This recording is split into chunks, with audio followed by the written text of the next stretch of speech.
2. Text costs £2 plus 1 standard network rate message. Or post your name and number to GB05 PO Box 8690 Derby DE1 9TT. UK only. Entrance must be 18 or over.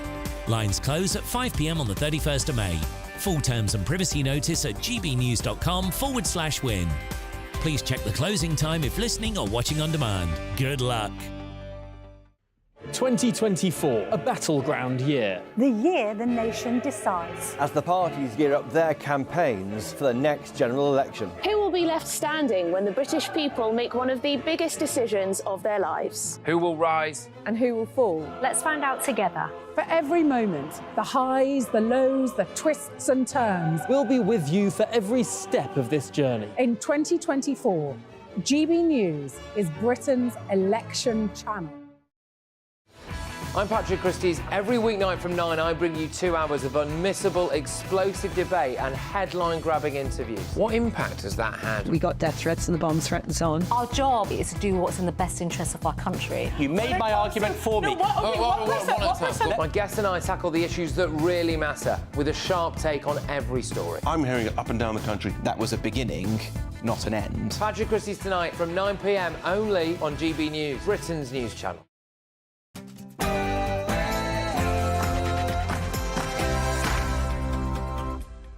Hello there, it's 6 o'clock and I'm Michelle Dewberry. Coming up tonight, when it comes to allegations of rape or sexual violence, MPs will now be banned from Parliament at the point of arrest. Do you agree with that? Does it fly in the face of innocent until proven guilty?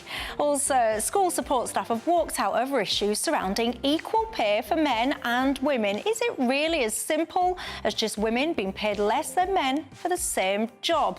Also, rainbow lanyards be gone, says Esther McVeigh, the Minister for Common Sense, as she bans them from the civil service. She's also clamping down on equality, diversion and inclusion roles. Is this basic common sense or not? And what on earth do we do about antisocial kids? They blight the lives of many. But when everything else fails, do you think that fining them is the answer? And a new portrait of our king has been unveiled. Trust me, you won't want to miss it.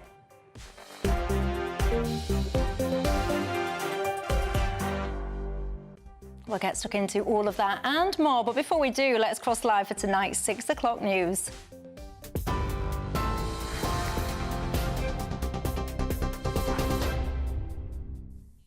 Michelle, thank you and good evening. The top stories from the GB newsroom.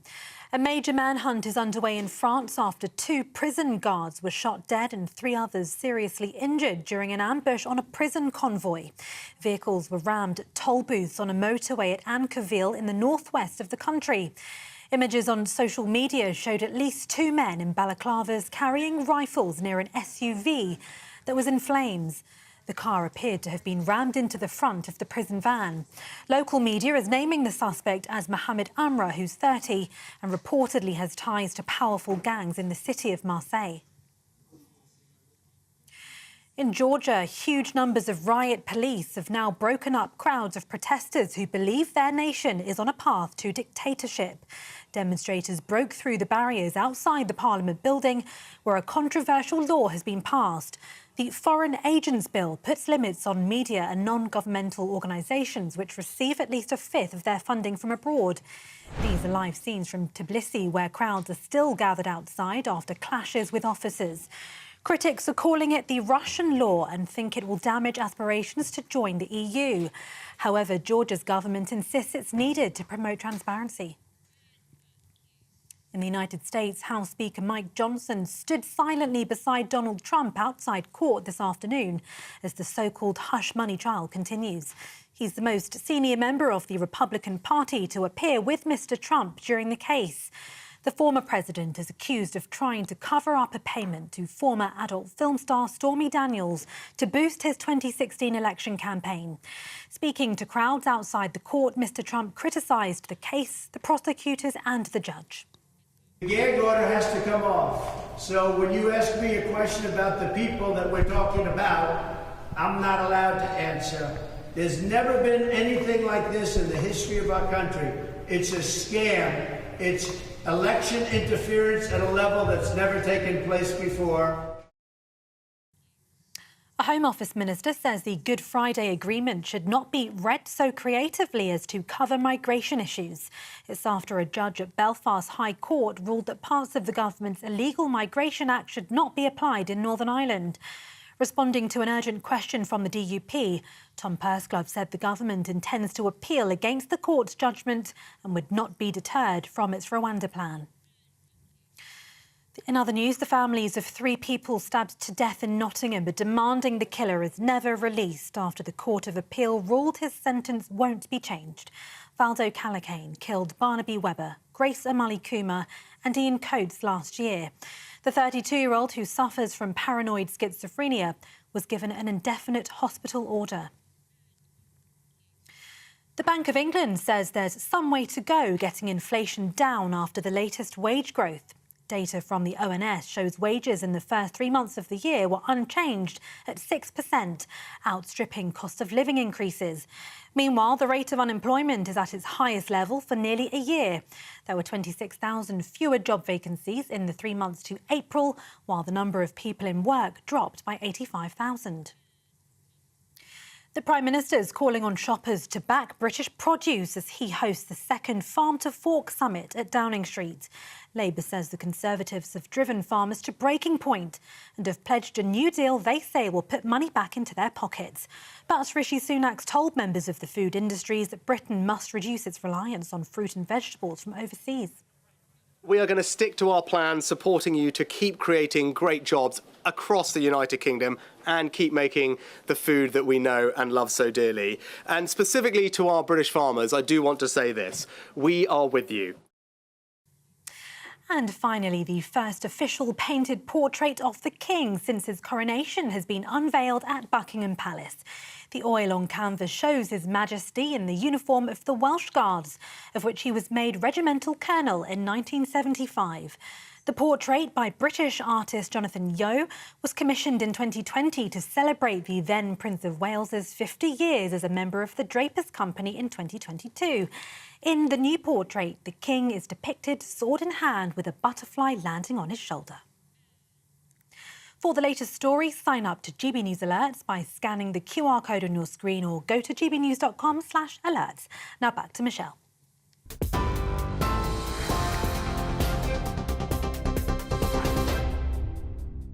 Thank you very much for that, Tatiana. I am Michelle Dewberry and I'm with you till 7 o'clock tonight. Alongside me, my panel, the Labour candidate for Central Suffolk and North Ipswich, Kevin Craig, and the Conservative peer in the House of Lords, Sean Bailey. Good evening, gentleman. Posh new title for you there. Evening. Exciting times, eh? Also, you know the drill. It's not just about us three. It's very much about you guys at home as well. What's on your mind tonight? You can get in touch with me all the usual ways. You can email gbviews@gbnews.com or you can go to the website gbnews.com/yoursay and talk to me there. Or, of course, you can X or tweet me. Did you just see that in the headlines? Of course, I'm referring to this official portrait of King Charles. I'll get that back up again if you've only just tuned in. You know, sometimes when your mum tells you if you can't say anything nice, say nothing at all. I shall hand over then to Sean Bailey. What do you make of this? I really liked it. It's a little bit red, but other than that, I really liked it. I thought it was a nice sort of artistic interpretation of a very proud uniform. That uniform has a lot of history, and the men who've worn it in the past will be very pleased to see it in a portrait on the King. Absolutely right.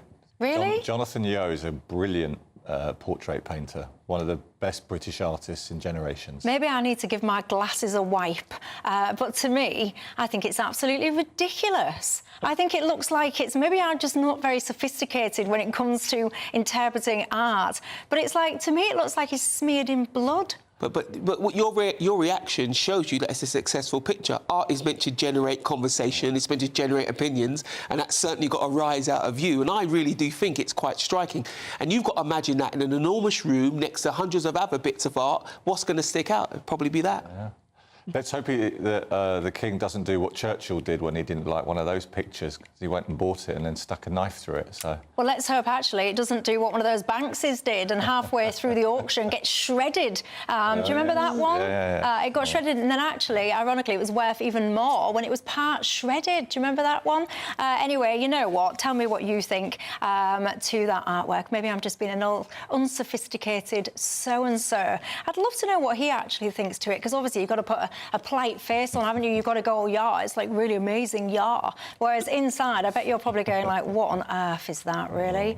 Anyway, let me know your thoughts. Let's talk about more serious matters, though. This, of course, was being voted on last night whilst we was on air, and it was all about the issue of at what point should an MP basically be essentially banned from attending Parliament if that person is accused of being either a rapist or serious sexual violence. And there was kind of some debate about whether or not it should be at the point of being charged or whether or not it was at the point of being arrested. Well, of course, the vote passed by 1 vote, I have to say, and it will now then be the case that if you are arrested for rape or sexual violence, serious sexual violence, as an MP, you won't be allowed to attend Parliament. Do you think that's right, Sean Bailey? I think there's two angles to this, isn't it? Because an arrest isn't a private affair, and it will no longer be that for an MP, because now it will be public straight if you get arrested and you can't go in. But having said that, if the person you're accused of that assault is also in Parliament, MPs are the senior bodies in Parliament, and they should be asked to leave while that's sorted out. I think it puts the police under a little bit extra pressure, A, to be accurate with arresting, and B, to be quick with their investigations, because that's often been the case. They've taken a very long time to investigate, so they'll have to do that quickly. But I was surprised at, A, how close the vote was, even though the government had given what looked like a reasonable sort of, place to stand, if charged, but MPs were not having it at all, were they? Well, many people have said thank you, Natalie Elphick, because, of course, it passed by 1 vote. So many are saying that perhaps she was the deciding vote, which, of course, is quite interesting, given that she was coming under scrutiny, apparently, for trying to defend her husband previously. Anyway, Kevin Craig, what do you make to it all? Yeah, and I think it was interesting that it passed by 1 vote, and I would broadly agree with Sean. And I think it's a reminder. I mean, it was a very moving debate, I thought, yesterday in Parliament, but it's a reminder, Michelle, of, I think, what viewers and listeners will be shocked by is just how many MPs are currently under investigation for misdemeanours of various natures. You're talking up to 10%. And you see, are we? Because I've heard this 10% figure bandied around today. The likes of Carol Vorderman, for example, saying that. But then I've also seen a great number of people disputing that figure. And I was trying to find out what the actual figure is, and it's proven quite difficult. Yeah. Well, I think there is a level of opaqueness, if you like, around some of this. But picking up on Sean's interesting point about the rights of MPs who are charged with things, I noticed there are safeguards in this vote so that any investigation, any decision to exclude would remain confidential, and an excluded MP could still apply for a proxy vote, meaning another MP could cast a vote on their behalf. Because I think the bigger thing underpinning all this, which was why I was so moved by what Jess Phillips MP said, is that not enough accusations of rape lead to charges. Well, let's look at what Jess Phillips says. You've teed it up nicely for me. In case you're not familiar with it, watch. Today, just on this one day, I've spoken to 2 women who were raped by members of this Parliament. 2. Just today. That's a fairly standard day for me. And I noticed that these are not the people who've so far been mentioned much today. And some of them told me what they wanted me to say today. So I will just read out, actually, some of what they sent to me. So the exclusion at the point of charge sends a clear message to victims that not only will we not investigate unless a victim goes to the police, but we won't act unless they're charged, which happens in less than 1% of cases. Exactly. So what's the point?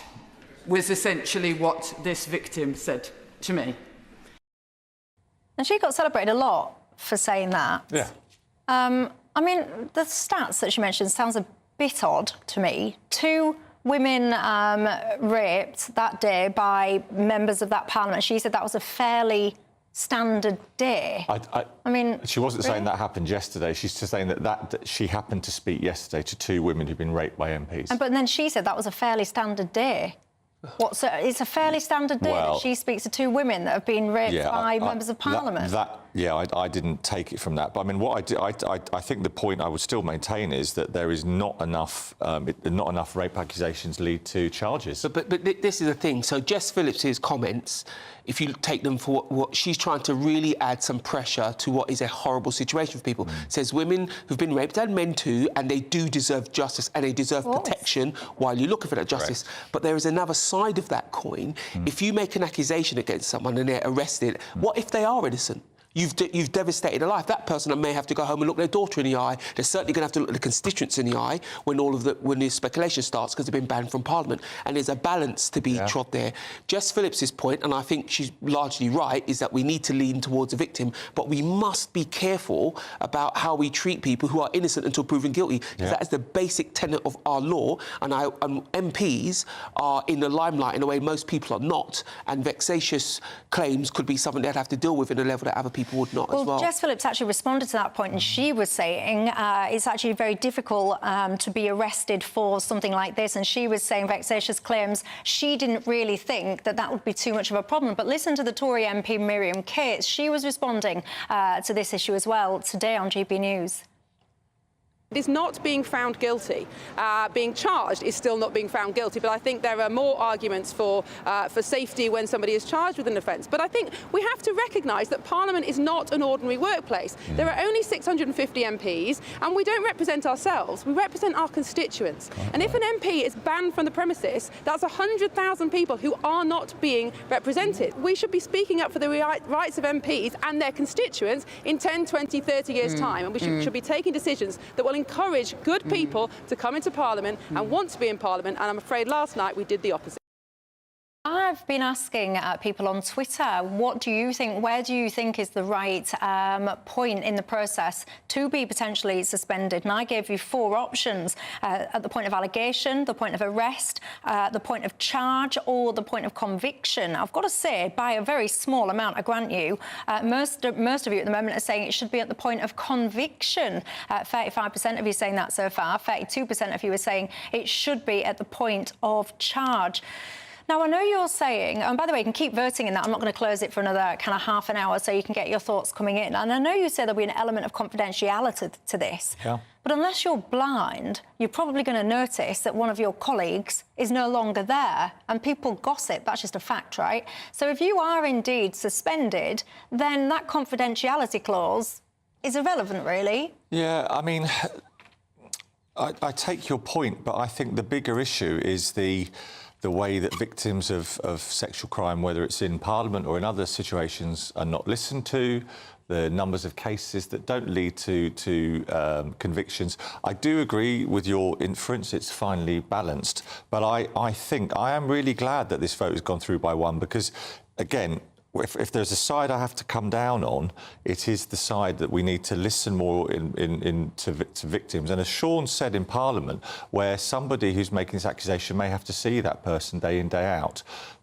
But I take it, Michelle, it's not without complication. And if there was an issue of vexatious, fabricated accusation, that is difficult. Well, yeah, because it would be incredibly... And one of the reasons, just to be clear, because often we hear about this low conviction rate for crimes such as rape and all the rest of it, and believe you me, I am firmly in the side of the victims getting justice. I passionately believe that nobody has got the right to abuse a woman or a man in any way, especially on their physicality, without their consent. I think it's appalling, and I want people to be brought to justice. But the fact of the matter is, notwithstanding that, it's very difficult to prove these allegations, because ultimately, very often, it comes down to, let's just say, a man and a woman in a closed, private space, and often it will be that person's word against that person's word, and it's very, very hard, clearly, given the statistics, to convict. The problem with this is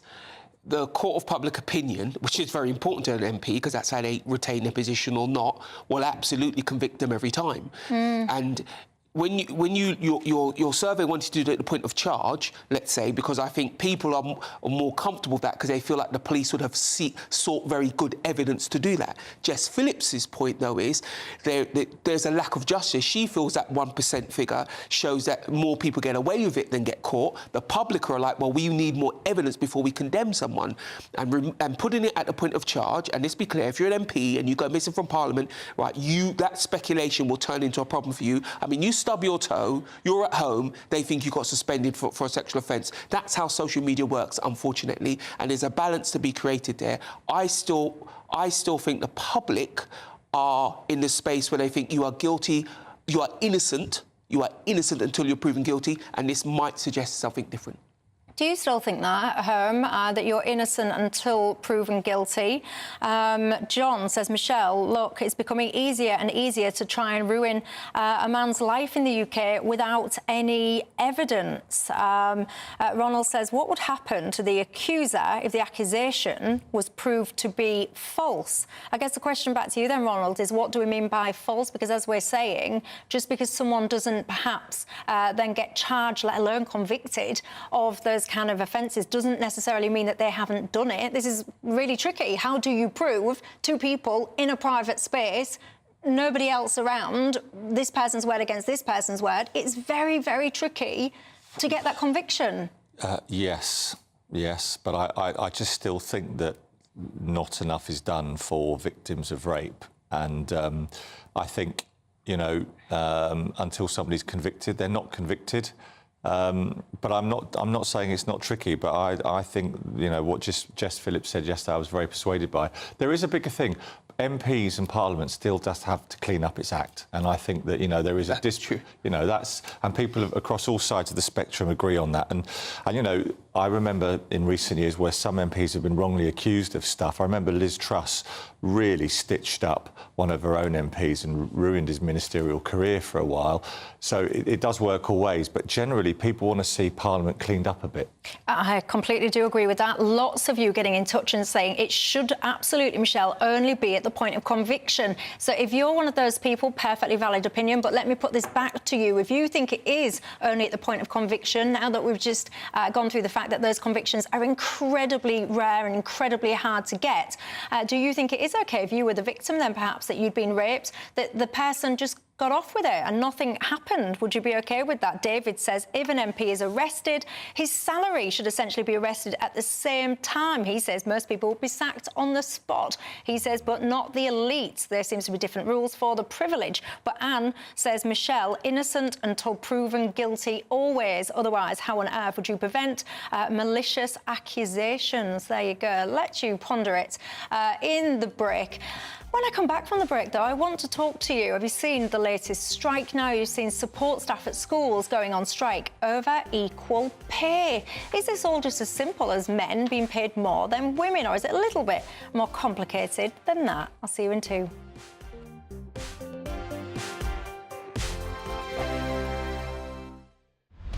Britain's Newsroom. Weekday mornings from 9:30. We've got some good news. Because the King will return to public life, we think he's going to carry out some duties tomorrow. Wow. And with just a week to go before Prince Harry visits the UK to mark the 10th anniversary of the Invictus Games, could the family see a reunion? Ingrid Stewart, Editor-in-Chief of Majesty Magazine, joins us now. Good morning, Ingrid. Lovely to see you. Sometimes with feuding families, it takes an unexpected and potentially life-changing event to bring them together. Are we going to see that now? I don't think we're going to see William and Harry together, but I do think that King Charles will make an effort to see his son. He'll want to see him. They'll both be in London at the same time, I believe, because it's the Prime Minister's meeting. So there is no real reason why Harry shouldn't see his father. But, you know, for William, it's a bit different. So maybe they'll get together, but I would only be guessing. And my guess is that they probably won't. Invictus Games, Ingrid, it has been a great triumph for Prince Harry. We shouldn't take that away from him. It'll be fascinating because he's going to be at that service, I think, at St Paul's next week to mark the 10th anniversary of Invictus Games. Will it be odd if there is no other member of the royal family there, because that's what I'm hearing. There'll be no royals there at all, apart from Harry. I also heard the same thing. I gather that the actor Damon Lewis is actually reading the poem Invictus. And I think that Harry will probably want to, to take the main stage himself. This is his baby, as if it were, and it's something he's worked at very hard, and perhaps one could say one of his few successes. So I think he will want to claim the high ground.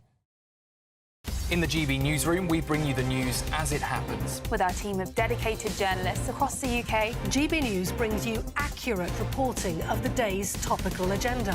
When the news breaks, wherever and whenever it's happening, we'll be there. This is GB News, the People's Channel, Britain's news channel.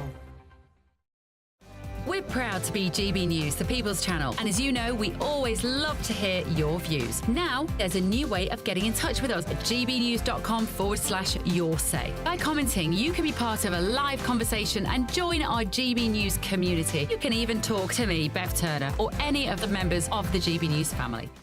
Weekdays on GB News. Wake up to breakfast every day from 6 a.m. Followed by Britain's newsroom at 9:30. At noon, it's Good Afternoon Britain. Followed by Martin Daubney from 3 p.m. Only on GB News, the People's Channel, Britain's news channel.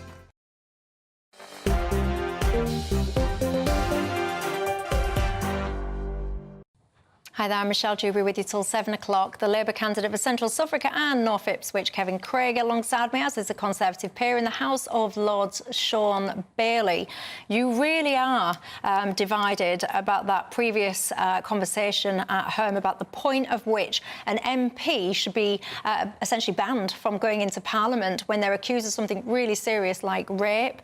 One of my viewers made a really interesting point about, you know, if you are in a situation, because let's be honest, right, politics is pretty damn nasty on more than infrequent occasions. So if someone wanted to scupper, I don't know, the potential chances of a candidate at a next election or someone that they just, I don't know, disliked from another party or whatever, then making those allegations could perhaps be a way of doing it. But and someone was just asking me, well, what then should happen if you make these allegations and they're not true?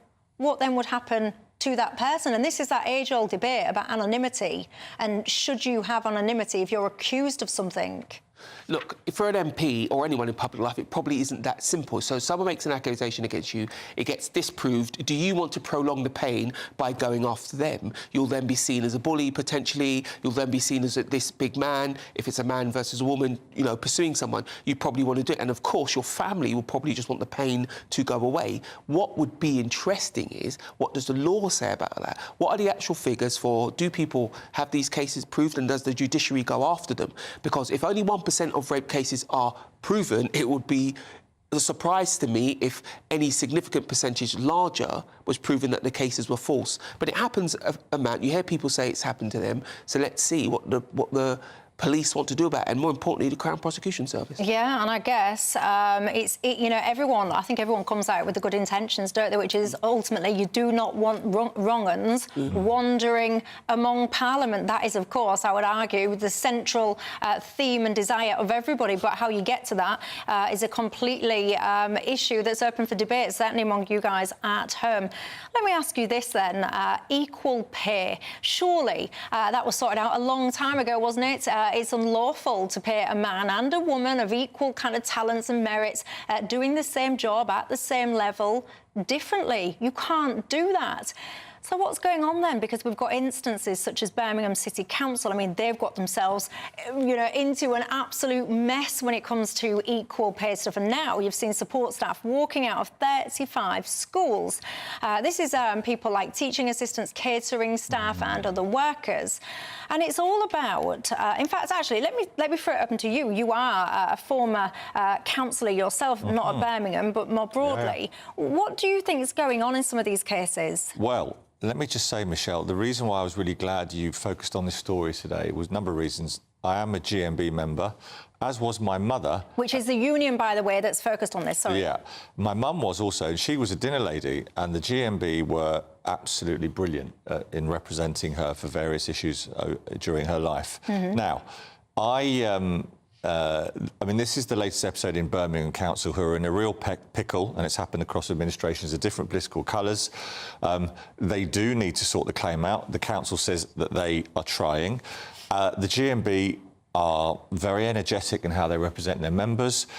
It won't have gone down well that they took the action around SATs, because I did think that. I did think that. That's a terrible. That's the issue here. Well, then you're punishing the kids. Right, you're punishing the kids. Well, the kids are ultimately. suffering, and parents, as you will find out in the future, Michelle. I can't remember how old Sean's kids are, but SATs is a time of a lot of stress.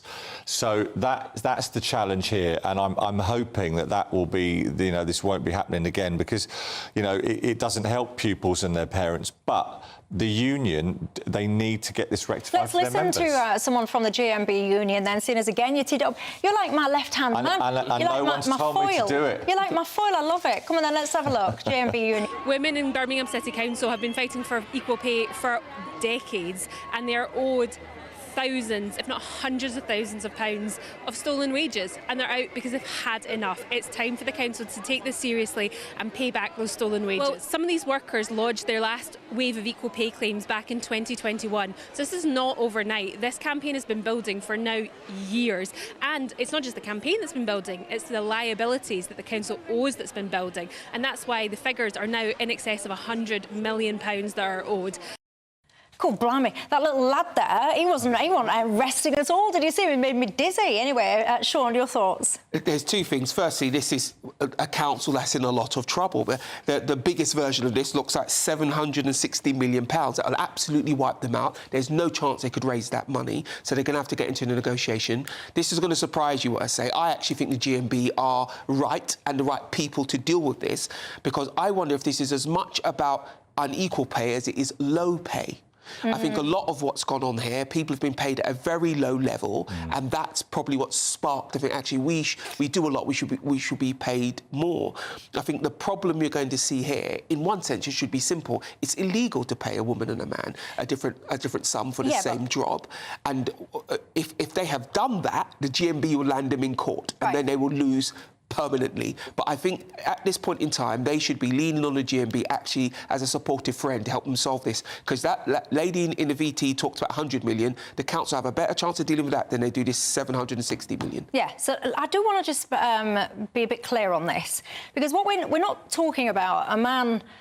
I was going to say a man dinner lady and a woman dinner lady, but that doesn't make no sense, although in this day and age, never say never. But anyway, we're not talking about like two dinner people or whatever, one's a man and one's a woman being paid differently. What we're talking about here is that in roles that are traditionally female orientated, so your dinner ladies, your cleaners, those kind of things, and then when you then compare that to, I don't know, like your road sweeping, your dustbin men, those kind of things, what they're arguing is that those roles of equal value were essentially remunerated differently. Now, to me, that is slightly different, because if you had a dinner man and a dinner woman, that's right, you're not paying them differently. So now what we're trying to do is we're trying to look at these two separate roles, and what we're trying to say is the value of the role is equal, and therefore the salary should be equal. I do have to say, though, that if a woman decided to be a dust man, or, you know what I mean, people are going to write in and say, oh, you know what I mean, a refuge collector, then that woman could apply for that job and she would get that pay, and a man could apply to be a school chef and he would get that pay. So I suppose, to me, it's not necessarily an equal pay thing. It's about how do we value roles in society. And I do find it quite interesting that we place such low value on roles such as care. And I'm not talking about schools, by the way. I'm talking about any kind of caring in this country. We don't seem to pay nursery staff, care workers, those kind of people. Why? Well, I think your comparison about the pay rates for, TAs, catering staff versus other roles traditionally undertaken by men does bring to the fore the point that often there were roles, whether in local authorities or companies, where the roles that were done more often by women were paid less, and that... It's not that long ago where women didn't have the vote, they weren't in the workforce, so society takes time to catch up, and I think there's some hangovers from that. So are you suggesting that role is paid less specifically because it's a woman doing it, Because if a man was doing that job, he'd be on the same wage as that woman. So let's be clear about that. Well, you know, that's where we could probably have a more of a ding-dong debate, you know. But I think over time there were roles where, you know, women were paid less. But it's not that simple, isn't it? So, and the reason I talk about GMB having to think of it, because they have members all over the place, dustmen, dinner ladies, dinner men, whatever it is. But let's be clear, what makes a role of any value is economic impact, it's physicality. Being a binman, right, you're outside, it's cold, the bins are heavy, it's dangerous. You have to do training, you know, so you don't get sucked up in a bin machine. There's all manner of things that make you value a job differently. Some jobs have shift patterns, so a bin man is far more unsociable hours than maybe being a dinner man, as it were. The point is,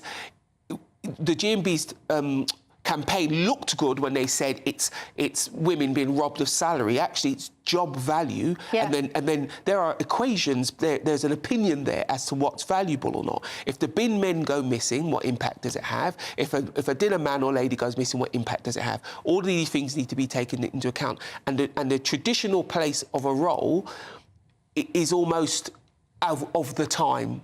And if you're going to change that, fine, but the finances will have to change with it. But then also be clear, because if you take away, that's all well and good for like what I would call it almost like a banded role. But if you take any other job where there isn't really bands, or if there are bands, they're not really transparent, you do often end up in a situation where a man will be paid more than a woman.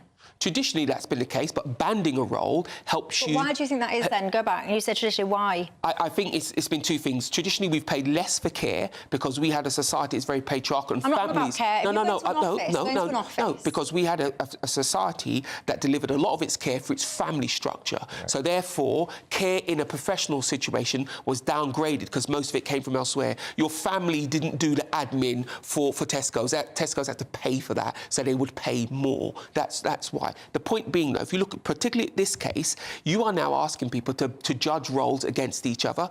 Good luck with that, because you'll make these people happy. When you lift dinner ladies up to bin men, right, bin men are going to say, right, we want to be lifted up to bankers because that's how we value ourselves. This is a never-ending spiral, and someone like the GMB, who has members all over the place, is going to have a tough time equalising all of their members. But they have been successful. They took this to one of the, I think it was the Supreme Court. They took it to one of the highest courts. They won appeals against these councils, and one of the arguments from the union is that actually the council's been too slow, essentially, to pay out. Some women move it away from the banded roles, move it into the offices or whatever. Some people might say, well, actually, women need to negotiate better. And I think that's a really interesting point, because, and let's go back to your previous question, why has this happened? Like in corporate life, I think, you know, women have historically been paid less than men for the same jobs. Why? Well, I think the answer was that in the past, business was a male-dominated thing, right? The number of women in senior roles in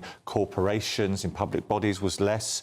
And I think historically, women have found it more difficult, for whatever reason, to assert themselves, ask for pay rises. There's this data out there. There was certainly historically how men were apparently more assertive in asking for salary rises. I mean, that's just, I think there is data out there. I think it's changing, and the pay gap is definitely, the data says it's been closing in business since '97. We're not there yet, but it's getting there. But it's also men were in professions that had much more union representation as well, and that made a strong difference. Yeah. True, but also as well, it's sometimes not as simple as man and woman. It can be sometimes masculine traits and feminine traits, can't it? If you are, I don't know, you have that whole phrase about women. A lot of women are often more agreeable than a lot of men. I've got to say, it doesn't necessarily apply to me, I must be honest, but often... No, you're very agreeable. Often women do have that. Is there something in that? I don't know, get in touch and let me know. Coming up after the break, lots I want to talk to you about Esther McVeigh, the Minister for Common Sense. Is she speaking common sense, or is she drinking the GBNews Kool-Aid? That's what one of my panel thinks. Also, he didn't think I was going to mention that. Also, unruly, antisocial kids. What do we do about them?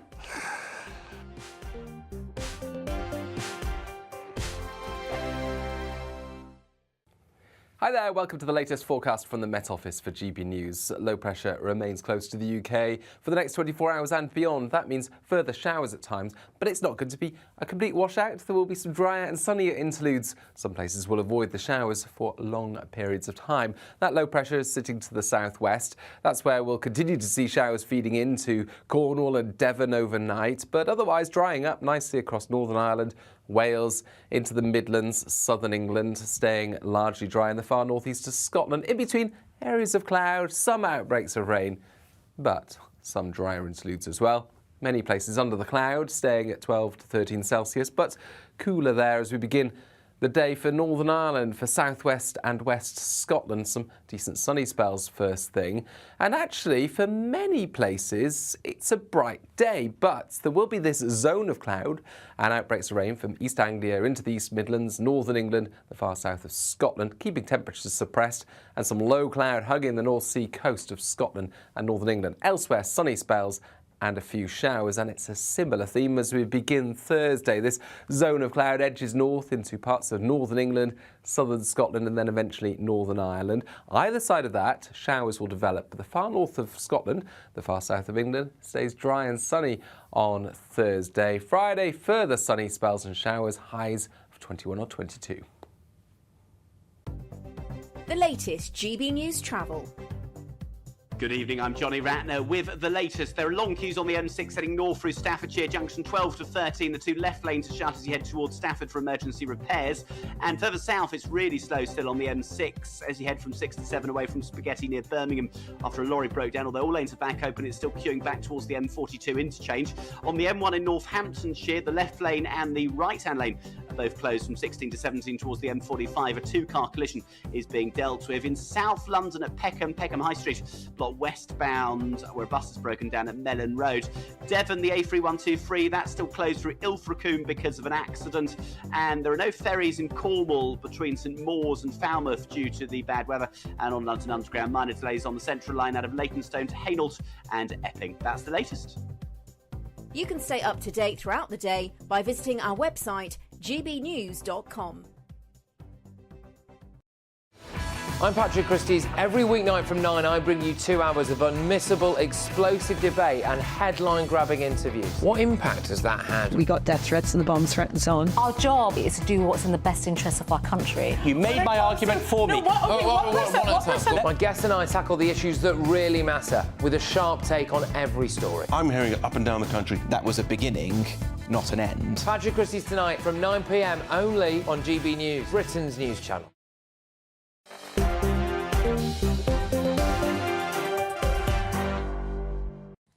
Hi there, I'm Michelle Dewberry and with you till 7 o'clock alongside with the Labour candidate for Central Suffolk and North Ipswich, Kevin Craig, and the Conservative peer in the House of Lords, Sean Bailey. When it comes to pay, by the way, one of the really interesting aspects is pay transparency. How transparent would you be willing to be to try and find out whether or not you earn the same as other people in your organisation, if indeed that was important to you? Because historically, many of us, we're quite kind of private about what we earn, aren't we? Michael says, Michelle, equal pay argument has been framed as man versus woman, but it isn't. It's simply about people wanting the same pay as another employee who does a different job. One of these viewers as well, Tracy, says, Michelle, historically women have accepted lower pay because they weren't the main breadwinners, and as a second income, they were perhaps willing to accept reasonable pay, even, she says, if it wasn't equal. Equal pay for equal work, says John, and he says, I mean equal, with no discrimination, excuses for gender. Well, there you go. Let's talk basic common sense, shall we? The Minister for Common Sense, Esther McVey, says she's going to crack down on diversity initiatives. It's all about this diversity and equality and inclusion. She wants to ban external consultancy roles. Also, she wants to scrap the wearing of rainbow lanyards. You told one of my producers earlier that you thought she was drinking the GB News Kool-Aid. What do you mean? I bet you thought I wasn't going to say that, didn't you? What do you mean by that? Well, is this all we've got for government ministers to get aerated about? Lanyard colours? Is that it? Yeah, but don't you think it's important? When I said those remarks about the GB News Kool-Aid, then what I'm referring to is, and she used to work on it, didn't she, till recently? She did. Still does, or stopped? I don't think so. So I just don't think for the government of our country the lanyards and what's on them is a priority. I think the economy, NHS, crime, the environment, schools, mortgage rises. But that's someone else's remit. No. That's not her remit. No, because why I said Kool-Aid is that GB News, and I come on, you know, the amount of stick I get from coming on here, right? And I say I come on because a lot of people of all different politics watch this channel, in my view, and I think it's good to be in debate. But this channel does like to choose stories about wokeness, lanyards, the world's falling apart because of LGBT rights, blah, blah. And, you know, it's ironic, the toilets in here, you know, they're awful. Why can't we get those toilets sorted out and have male-female toilets again? Don't even get me started on the toilets. Look, so let me just respond to this. That's the Kool-Aid. Let me just respond to this GB News Kool-Aid, because I have got a GB News mug and I am sipping the liquid within it. But I assure you, there is no such thing as GB News Kool-Aid. I honestly have never been rounded up by any of my bosses and told, there's a topic, Michelle, think about it. What we might be doing, though, is sipping the nectar of common sense. I mean, if you would like a sip, if you would like a sip of this juicy goodness of common sense, I don't mind sharing it with you. But I actually think, and I applaud GB News, you might call it a Kool-Aid and focusing on issues that don't matter. I think that some of the things that we talk about on this channel that don't get focused enough on other channels are absolutely key. So, like what I would call things like the over-sexualisation of children, which is all to do with this absurd diversity and inclusion. You said, does it really matter if someone's got a lanyard that's wearing a rainbow? I would say, yeah, because where do you draw the line? If you can wear your rainbow lanyard, can you wear your Palestinian one or your Israeli one? Can you wear, I don't know, whatever you do to the detriment or to the potential exclusion of other people? I think it's an important matter. Where are you on it, Sean Bailey? I tell you why it absolutely matters, because you had outside agencies take control of government policy. So you had Stonewall writing policy for the education department that confused the whole country. The government was then under pressure because apparently it wasn't given a clear line, but Stonewall were very clear about what they wanted to achieve, and actually, to my mind, it subverted democracy in this country because nobody voted Stonewall into that position of power. So actually, it is very, very important. A little while ago, I was speaking to a Muslim woman who was talking to me about being on GB News, but she did say to me that she watched the Home Office run a campaign about the hijab, and she said, I happen to wear one, but she said her sister does not, and her sister didn't appreciate the government being involved in that conversation. They don't believe it's a space for the government, and it certainly isn't a space, I would add, for unelected officials to be pushing that, because of course in the Islamic community there'll be very different views on how that's done. Yeah. So actually those things come from somewhere, which I think has been a real problem for the civil service. Why Esther McVeigh is completely right. We have activist civil servants, which is an anathema to what the civil service is about. They are there to deliver a job, a very neutral job, and that's why I think what she's talking about is important, very important. Well, I respect your views on that, Sean. I fundamentally disagree with you, but I respect your opinion. Well, look at this. It's time for a break, so I'm going to gently hand over the liquid Kool-Aid, also known as common sense juice. I'm going to not spill a drop to Kevin Craig. He's going to swig it all down. Goodness only knows what it'll be like when we come back after the break. We shall wait and see. I want to talk to you about unruly kids and antisocial behaviour. What are we going to do about these kids? See you in 2.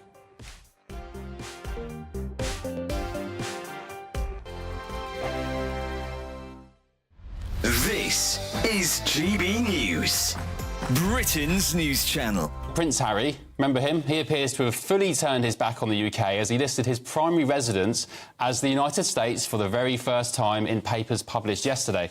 So interestingly, Harry listed the dates on the formal US residency forms as the 29th of June 2023, last year. So that was the very same day he was kicked out of Frogmore Cottage in Great Windsor Park by his dad, the King. Charlotte, thank you for joining me. Okay. Are we just putting two and two together here with the significance of this date? Because there were stories during the rounds today that Harry chose that date specifically because he was so hurt about being booted out of Frogmore by his dad. Yeah, I mean, to me it feels like he's trolling his dad a bit, because he could have said that he's been a US resident since 2020 when he quit the UK and moved to the States, but instead he chose the exact day that his dad kicked him out of Frogmore. But the reason his dad kicked him out of Frogmore was because he'd slagged off Camilla in Spare. And, you know, and his dad, apparently it was a really difficult decision for Charles, because, of course, no dad wants to kick their son out of their home. But he went beyond the pale. So Charles took the difficult decision to say, look, Frogmore's been empty for years anyway. We've spent £2.4 million doing it up for you. And now you've, you know, insulted our family in your book, Spare. Why is he so hung up on Frogmore? Because this is the country he was desperate to get away from. This is a house he didn't particularly want to live in and, in fact, didn't live in. Well, he was forced, by the way, to pay £2.5 million to fund the renovations after it all kicked off. I mean, would that have anything to do with... Yeah, I mean, I'm sure that sort of galvanised his anger towards the whole situation. He thought he was getting a fantastic freebie. And there was, you know, there were a few reports at the time that Meghan actually thought she was moving into Frogmore House, which is a much grander property. And she sort of felt a bit sort of tricked or confused and hadn't quite realised it was actually a cottage, which is only a mere, I think it was only a mere 8 bedrooms. I'm Christopher Hope. And I'm Gloria DiPiero, bringing you PMQ's live here on GB News. Whenever Parliament is in session on a Wednesday at midday, we'll bring you live coverage of Prime Minister's questions. We'll be asking our viewers and listeners to submit the questions that they would like to put to the Prime Minister, and we'll put that to our panel of top politicians in our Westminster studio. That's PMQ's live here on GB News, Britain's election channel.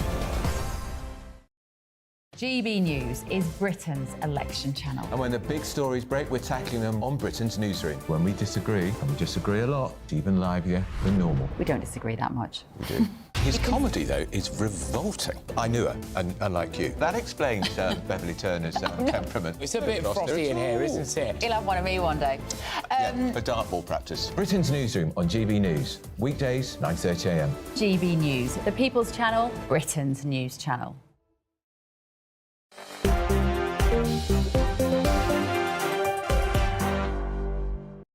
Hi there, Michelle Dewberry with you till 7. Labour candidate for Central Suffolk and North Ipswich, Kevin Craig, and the Conservative peer in the House of Lords, Sean Bailey. He declined my juice. What can I say? I'll work on him, maybe next time. Let's talk unruly behaviour, shall we, on our streets. What do you actually do about it? So many people will have examples of anti-social behaviour. Do you remember that whole Asbur thing many years ago? A lot of those kids paraded it around like a badge of honour. They absolutely loved it. And Liverpool City Council now, they reckon that they've got the answer, perhaps, when all else has failed, fine the children. Is that going to work, finding these kids? I think the first thing to say, I was a youth worker for over 20 years. Antisocial behaviour can be absolutely terrible. And why I think it's grown over the last few years is because we've raised up a whole generation and all we ever say to them is about their rights, and we only talk to them about how they feel. A small example of this will be when you're on a train now or a bus, people just playing their phones loudly and don't assume for a minute that somebody else might not want to hear their conversation or their music. Yes. It's just a little indication of that. Look, the fining of children is almost utterly useless because they don't have any money. And what's important with any sanction, it has to be realistic, because if it isn't, you drive the antisocial behaviour because they feel like they've got away with it. But here's the thing, realistically, you're fining their parents. Of course. Now, the first thing you have to find is, are you finding a parent who can't cope or a parent who doesn't care? That's a very different group of people. Because if you're finding parents who can't cope, you're making their situation worse. If you're finding parents who don't care, you might be at the beginning of turning their behaviour around and, by extension, their children's behaviour around, but only if you can enforce some real pain. I used to live on an estate, and we had some pretty outlandish antisocial behaviour. The only thing that got hold of it is when the resident landlord started evicting people. All of a sudden, people took control of their children. Now, that was very extreme, and it took a long time to get there, but what they showed was there is a consequence for your behaviour, and that drove a change. Yeah, I've got to say, I feel sorry, though, for the people that when those parents and families get evicted, all you're doing then is you're shoving that problem family on a different neighbourhood. Kevin, where are you on it all? I mean, in theory, I support any tough measures because I share what Sean said. I've always been... I grew up with a lot of it on the estate where I grew up. I hate antisocial behaviour. I hate this selfishness of any kind at all levels of society. It makes me really angry. I totally agree with, these little behaviours which are selfish, phones on trains, just litter, all of it, Don't get me started. I mean, I hope that these measures have some impact. I do share the reservations about the ability to pay of people in these groups. I like policies that are, whether they're national, local level, some of the stuff in London aimed at prevention, and working with the families that Sean's talked about. You do have to be tough as well, I think in society over recent decades, we've lost a bit of values, traditional British values. I think I read somewhere your grandparents, Sean, served in the military, right? These come down through our generations of people, as did my father-in-law, respect and thinking about others. And that's what I'm interested in, locally or nationally, policies that bring that back. John, one of the viewers on the website says, bring back Borstals. I think Borstals is a bit above the age of 10. I think we might be pushing our child cruelty thing there. But look, at some point, I would make sure that the parents felt some pain. If I had a magic wand, the thing I would start with is pre-parenting. When you have a child in this country, people talk to you about babies. Now, babies are hard work, they're tiresome, but what's really tough is children and teenagers. And people should be preparing themselves to deal with their teenagers' behaviour, and we'd have less of this. And I think that's something we could do in policy to talk about that. But right here, right now, this council has to do something, and this is a start, if only if it sends the message they're not going to take it lying down. Because the idea that, because if you don't intervene, it builds and it builds and it builds, and antisocial behaviour becomes crime very quickly. And it's, sorry, Michelle, just to add to Sean's point, the worst thing now as well is that antisocial behaviour is amplified. The impact of it on social media. You shared a clip the last few days, some terrible stuff in Woolwich. Oh, it was awful. Yeah, so these things, almost the effect of it is amplified. So I think, like Sean said, I hope these measures in Liverpool have some success, but and it has to be challenged. But it's going to take a long time to get where we need to. The video that Kevin's talking about, if you don't follow my social media, it was this gang of kids trying to get this bag off this other kid, and one of them pulled out this knife. It was just appalling. And of course, you'll be familiar with that lady, 60-odd-year-old grandma. She got knifed, didn't she, because she wouldn't hand over her handbag. Many people, they are often afraid of their own kids, aren't they? Look, I was asking you, what do you think? When should you be banned from Parliament? On Twitter, again, lots of you, 36.3% ultimately, you won out. You said it should be on the point of conviction. 13% of you say it should be on the point of allegation. Goodness me. I hope no one actually goes around accusing you of anything just because they don't like you. Can you imagine? It'd be an absolute free-for-all. Anyway, look, I've really enjoyed your company. Tougher punishments is what you guys want to stop unruly kids. But look, I'll be unruly with my timings if I don't pay attention. The show is over. Thank you for your company. Thank you at home for yours. Farage, up next, night. A brighter outlook with Box Solar, sponsors of weather on GB News. Hi there, welcome to the latest forecast from the Met Office for GB News. Low pressure remains close to the UK for the next 24 hours and beyond. That means further showers at times, but it's not going to be a complete washout. There will be some drier and sunnier interludes. Some places will avoid the showers for long periods of time. That low pressure is sitting to the southwest. That's where we'll continue to see showers feeding into Cornwall and Devon overnight, but otherwise drying up nicely across Northern Ireland, Wales, into the Midlands, southern England, staying largely dry in the far northeast of Scotland. In between, areas of cloud, some outbreaks of rain, but some drier interludes as well. Many places under the cloud, staying at 12 to 13 Celsius, but cooler there as we begin the day for Northern Ireland, for southwest and west Scotland. Some decent sunny spells first thing. And actually, for many places, it's a bright day, but there will be this zone of cloud and outbreaks of rain from East Anglia into the East Midlands, Northern England, the far south of Scotland, keeping temperatures suppressed, and some low cloud hugging the North Sea coast of Scotland and Northern England. Elsewhere, sunny spells and a few showers, and it's a similar theme as we begin Thursday. This zone of cloud edges north into parts of northern England, southern Scotland and then eventually Northern Ireland. Either side of that, showers will develop, but the far north of Scotland, the far south of England, stays dry and sunny on Thursday. Friday, further sunny spells and showers, highs of 21 or 22. Looks like things are heating up. Boxed boilers, sponsors of weather on GB News.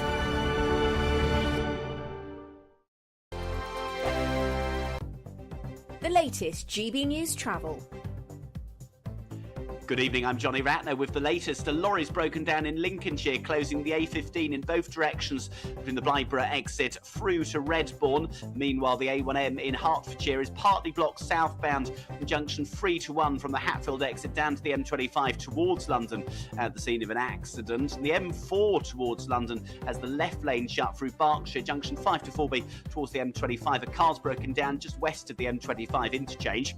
South London, Peckham High Street is blocked westbound where a bus is broken down at Mellon Road, and the M49 has a lane closed northbound just off the M4 towards Wales at the scene of an accident. And Transport for Wales trains are suspended out of Cwmbran in South Wales, just north of Newport, up to the west of England and Hereford, and that was after a tree came down on the line. And that's the latest.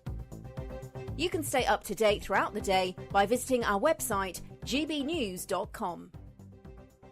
You really could be our next big winner with an incredible £20,000 in tax-free cash to play with this summer. What would you spend that on? Well, whilst you're thinking about it, listen to some of our previous winners getting that winning phone call from us. I'm Charles. I'm on £18,000 cash. It was just amazing, and as soon as it goes into your bank account, it just changed. It's a life-changing thing. Just go for it. It's an absolute must. You must try and go for it.